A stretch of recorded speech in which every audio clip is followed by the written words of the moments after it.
Hey everyone, I'm Klloo. We've done 7 bosses so far, so that leaves 5, 4 of which I really enjoy. I think these are my 4 favourite bosses. The other one, not so much. I kind of ran out of ideas and just scrapped together whatever I could think of for one of them. It's not this one that we're going to go over today. This one is one I do very much like. I think he has by far the coolest abilities out of any of the bosses that I've designed. So, how do we get to summoning him? Well, all we need is phantoms. He's another one that can sort of generate naturally. Well, realistically, you have to spawn him naturally. I do have ways to get eggs using some of my different multi-block structures. I don't know if I did phantoms. Did I do phantoms? I did do phantoms, good. So you can summon the boss on your own, but if you just obviously don't sleep enough, let phantoms spawn, eventually they'll start to cluster up and they'll actually grow in size. So I think we'll set the time to midnight. Perfect. So, we've got a bunch of phantoms together. You might steadily see some of them get bigger and bigger as they're in proximity till, finally, we get a big boss. Granted, we got 6 of them. That's not quite right. Well, at least there's only 2 health bars. Let me clean it up and get one of them. Right, that should be better now. Which one? It was like up there. It was a repeating command block. We changed to an impulse, so there's a delay between it spawning. So it just detected a bunch of phantoms that fit the threshold. This time around, there should only be one of you. Perfect.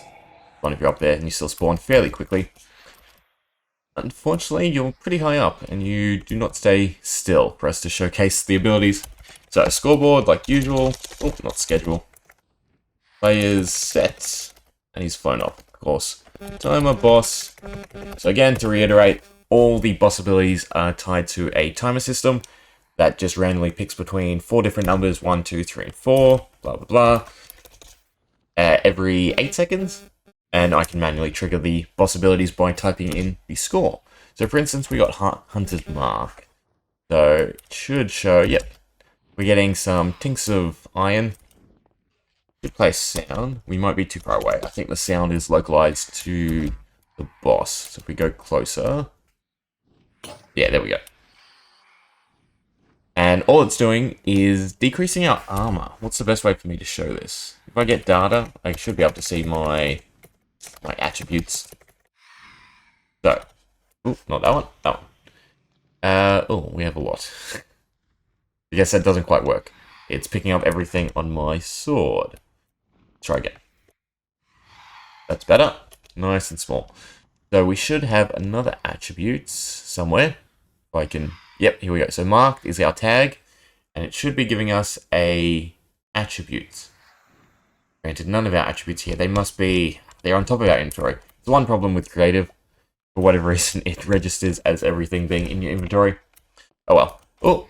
Used another ability. So the Phantom has his own abilities. Saw Freezing Breath right there. But we'll go through the main boss. So on 2, he's got kill shots. Summons a very slow, very high damage arrow that you have to sort of avoid. Let's grab a villager guinea pig. So, we're quick enough. Stand in the middle of a block. Oh, wrong egg. Can you still get it? No. Right, we'll do it this way. Summon you first. No, you moved. And you're slightly off. Arrows have very direct hitboxes. There we go, though. So one shot for the villager. Where's our little boss guy? There we go. So his other ability on 3, barrage. Now that's one I really like. Way too many command blocks to actually do it, make it functional. But as you can see, he's shooting in every direction. Which is a nice little gimmicky ability. Granted, I'm very doubtful it's actually going to hit someone. But it just looks neat. Him shooting off like a tower. And then on 4, Night's Chill. So it summons powdered snow at every entity, some skeletons as well, and slowness. Hence just Night's Chill. The more clustered your environment is, the worse the ability is going to be. Okay. Oh, Snatch, that's just a normal Phantom ability. They sort of grab you. We need to kill the Stray. I can do manually. So if we get rid of his rider, the Keeper of the Night, equals Stray. We get Unleash the Dark. And our little Nightmare King has grown up. He's a bit bigger. Another boss actually spawned. Okay, that's easy to fix, so I can do that quickly. It shouldn't spawn until the boss is dead. So this one should be... Unless... Where is it? So Night should also be Terror, because that's the tag I'm using for the other boss.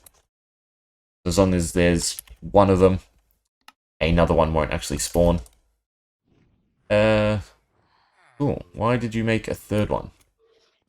Right, I know why. It's looking for something with both tags. Okay, I'm going to have to clean this up. Come back in a second. And this is why we do these videos. So, command block's fixed. We'll get rid of all the strays. They all unleash the dark.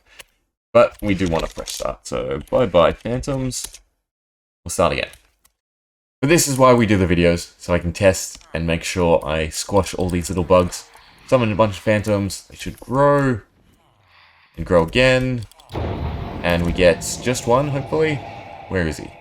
There we go. There's just one, right? Perfect. We kill the stray. Another one doesn't spawn. Thank God. So, unleash the dark. Without his master... Sorry, with his master dead, the Nightmare King returns to full power. So, he takes over as the main sort of boss. He's now enraged, as you can see with the glowy particles. And of course, he has a whole new moveset. So, on his first ability, he's got Night Terror. Everything goes dark, and I think he summons more phantoms. Phantoms creep out of the lingering shadows, yeah. On 2, he's got Creeping Shadows. Klloo, and I believe he teleports near you. So he should be lower to the ground. You're not him. Where's the glowy one? There's way too many of you. Let's clean up a little.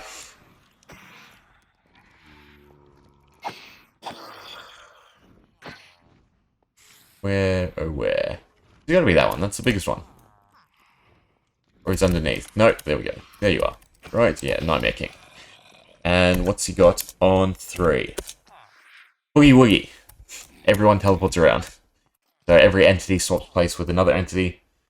If you can figure out what it's a reference to, so we didn't get done that time. It's random, there is a limit, so you might not always get snatched. But it is a reference to something. See if you can figure it out. And then finally on 4, Midnight Snack, which summons fangs at every entity, I believe, but himself. Good way to clean up all these extra ones, and you're freezing. Yeah, that's the boss down. Does also have his normal phantom abilities, as well as 2 extra unique to him. That freezing breath, but they're all on random timers, so you might not necessarily see any of them. Decent amount of HP like usual. It's actually a bit less than the mid-tier bosses. So each 3 is essentially a tier. What was it? It was Wolf. Oh, we got the trophy this time. Wolf, Slime, and Wither were the easy ones. Zombies, Alley, and Wandering Trader were the mid. And then this guy is part of the next collective, the harder bosses. But he does have reduced HP because there is 2 individuals.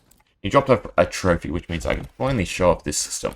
So we grab out an enchanted item frame, or Klloo item frame, as it says here. Only an enchanted item frame could contain its power. Go ahead and place it on the ground. Should eventually see it poof. Best way to put it. I think it's 12 seconds, maybe? It's not too long. There we go. I gotta increase that one. That was shameful. That was not a good particle effect.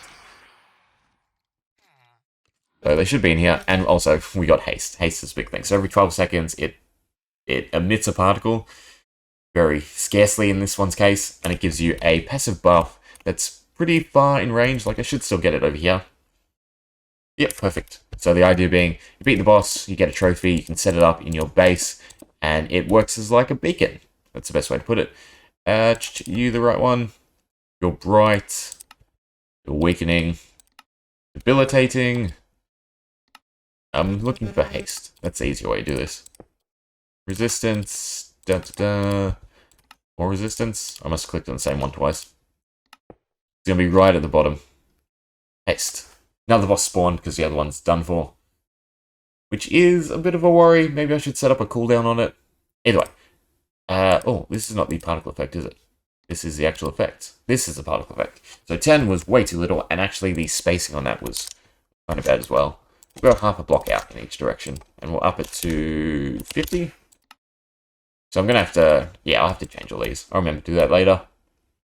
Oh, the boss has spawned again. Maybe we get some different drops. The main boss should have his own drops. The idea being that, generally speaking, you'd probably kill the Phantom first, and then the boss you'd fight normally.